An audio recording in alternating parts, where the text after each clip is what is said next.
So continuing the superficial peroneal nerve, as I am saying about the relation. So from the lateral side of the neck of the fibula, it goes down. Okay, in the peroneus longest muscle actually. Okay, in the peroneus longest muscle, it goes on the upper part and it goes downwards and it enters the anterior compartment of peroneus brevis and it goes down where it is going to continue with the extensor digitorum muscle. So you can learn it here. Where upper one third through the peroneus longus, in the middle it will join the peroneus longus and brevis. It is anterior border of peroneus brevis and descends in the groove between the peroneus brevis and the extensor digitorum longus muscle, right? And at undercover the deep fascia, junction of the upper two third junction and the lower one third junction, it passes the deep fascia and it becomes superficial and it divides into medial and lateral branches for cutaneous supply. Okay, for cutaneous supply, it will get divided. Okay, the deep fascia. Okay, as a medial and lateral branches. Still now, if there any doubt, so origin of superficial peroneal nerve in the head, lateral head of the neck of its fibula, and the root value is L5 and S1.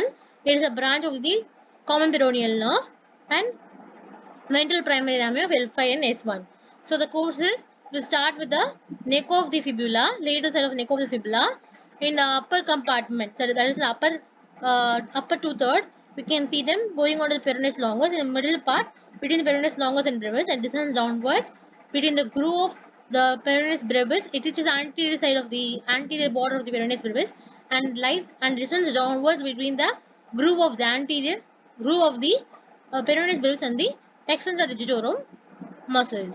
Okay, and then it junction of the it enters the deep fascia, a junction of the upper to the lower one third. It will become what?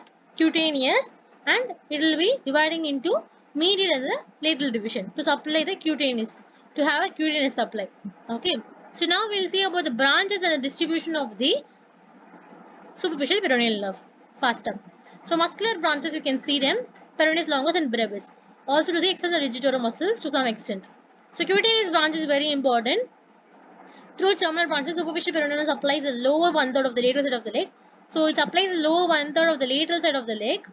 Okay. So lower one third, the lateral side of the leg, and the greater part of the dorsum of the foot. Even the dorsum, except for territories supplied by the saphenous, sural, and deep peroneal and plantar nerves. It supplies as the lower one third and the dorsum of the lower one third and lateral side of the leg and dorsum of the foot, except the territories supplied by the sural nerves, the plantar, and the deep peroneal nerves. So you have to learn of the medial branches and lateral branches, as I told you in this region itself. Medial branch is also divided again into two dorsal digital nerves. It is medial and lateral. It supplies as a big toe, one for the medially supplying the big toe and laterally supplying the adjoining side of second and third toe. Lateral branch also divided into two dorsal digital nerves. We call it as medial and lateral. So one supplying the third and the fourth, and another one supplying the fourth and the fifth. Communicating branches, it communicates the saphenous and the deep peroneal and the lateral branch of sural nerve. Saphenous nerve, sural nerve, and the deep peroneal nerve are the communicating. So you have to know what is the muscular branches, all the peroneus and the extensor digitorum to some extent. Cutaneous branches is by supplying the lateral side of the leg, also the dorsum of the foot, along with the except the territory supplied by sural nerve, saphenous nerve, and the deep peroneal and the plantaris nerve. Okay, plantar nerves. The middle branch and lateral branches. Middle branch is two digital nerves. Lateral branch two digital nerves. So middle branch two digital nerves. One is medial, supplying the big toe. Another one is the second and third toe, adjoining sides. Lateral also one for supplying the third and fourth. Another one is for fourth and fifth. Communicating is the great saphenous, the deep peroneal nerve, and the lateral branch of sural nerve. Lateral branch is the sural nerve. Okay, so visual peroneal nerve, it's been deeper inside, so it's not that much affected. Okay, but you can see them, but it may be involved in the lateral compartment syndrome. It paralysis causes the loss of eversion of the foot subtalar joint. So at a lateral compartment syndrome is a syndrome where superficial nerve may get trapped in, and it will causes the paralysis in the eversion of the foot. Foot get everted, right? So eversion of the foot and inversion of the foot, you have two things. So eversion is 20 degrees and inversion is 12 degrees. Inversion is more famous and it's more important. So eversion will get paralyzed. Okay, other condition, but common peroneal nerve only nerve which has been involved in leprosy.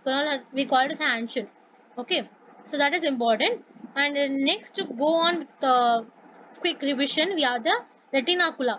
One is the superior peroneal retinaculum and one is the inferior peroneal retinaculum. Superior and the inferior. So in retinaculum, what you should know is where it has been, both retinacular thickening of the deep fascia.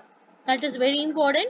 And where it is situated and what are the attachment it has. So superior peroneal retinacula is just behind the lateral malleus. But this is going to be anterior to the lateral malleus. Inferior is anterior to the lateral malleus, whereas the superior is the behind or posterior to the lateral malleus. So you can see them both are going to hold on the peroneal tendons. Okay, that is peroneal longus and brevis tendons in a proper position. That is their role. Okay, and you can see them that superior retinaculum tendons are lodged in a single compartment surrounded by synovial sheath. Only one compartment is there in the superior peroneal retinacula, whereas in the inferior peroneal retinacula, the tendons of the peroneus brevis will be lying in the superior compartment, whereas the peroneus longus will be lying in the inferior compartment. There will be separate extension of synovial sheath. So there is a common synovial sheath in one compartment, two tendons are present, but here brevis is in the superior compartment and longus in the inferior compartment. There is a separate extension of synovial sheath. Now let us moving on to the attachment faster. The superior peroneal retinaculum attach anteriorly to the posterior margin of lateral malleus. So lateral malleus posterior margin. So as they are behind the lateral malleus, they are going to be anteriorly attached to the posterior margin of the lateral malleus and posteriorly to the lateral surface of calcaneum and superficial transverse facial septa. Okay. To the attachments you have three things: lateral malleus, calcaneus, and the superficial transverse septum. Anteriorly to the back side of the lateral malleus and posteriorly to the that is canaliculum, calcaneum and the superficial transverse facial septum. Okay, so inferior peroneal retinaculum, you can see that superiorly it attached to the superior surface of calcaneum. Okay, anterior part of the superior surface of calcaneum. So there we have the lateral surface of calcaneum, superior surface of calcaneum. Superiorly you will be having the superior surface of calcaneum, whereas inferiorly you can see that it has the lateral surface of calcaneum. So there you have the posteriorly you attach to the lateral surface of calcaneum, here inferiorly you add. So there is anterior and posterior margin, that is borders. Here you have superior and the inferior border, both are with calcaneum only. Okay, and with superiorly they will get connected with the inferior extensor retinaculum also. Okay, there will be a septum attached to the peroneal tubercle or trochlear, dividing the space deep to the retinaculum into two parts. So there will be septum attached to the peroneal tubercle.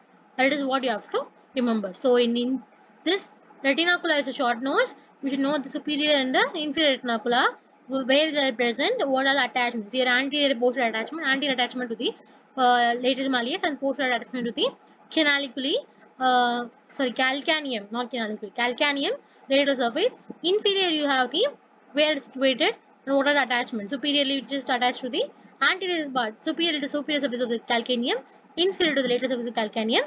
Septum is there, the peroneal tubercle. And what are the compartments? How the tendons have been present. Single compartment in the superior peroneal retinacula and common synovial sheath. Whereas in the inferior retinacula, you have the separate compartment, superior compartment for the brevis and the inferior compartment for the longus, and separate extension of synovial sheath you have. So, in this, we have learned about the peroneal retinacula and also you have the superficial peroneal nerve, origin, course, relation, and the branches and termination. So in the before video, I have shared you about the peroneal muscle, that is longus and brevis. Thank you.